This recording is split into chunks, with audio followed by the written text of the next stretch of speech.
You may have heard of making infinite yogurt from existing yogurt, but how do you make yogurt if you don't already have yogurt? I went down a rabbit hole to find an answer, and one of them is chili peppers. The most helpful literature I found was for making dahi or curd, an Indian ferment similar to yogurt that likely originated over 4,000 years ago. Naturally occurring lactic acid bacteria from the environment or previous batches ferment the milk, thickening it and giving it that tangy flavor.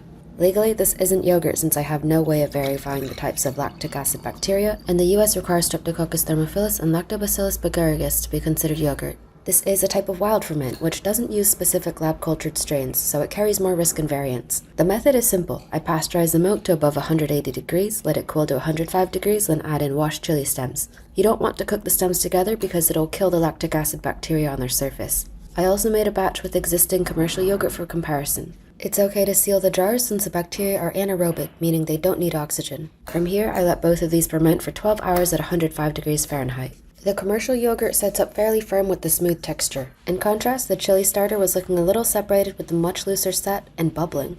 I may have overshot the timing here. I set aside a tablespoon of each for the next generation and gave these a taste. Regular yogurt was, well, like regular yogurt, tangy and smooth. The chili starter was a shock. It was far less tart and very sweet. You can see the confusion on my face. But that's all going to change. Stay tuned for the next generation where things get really funky.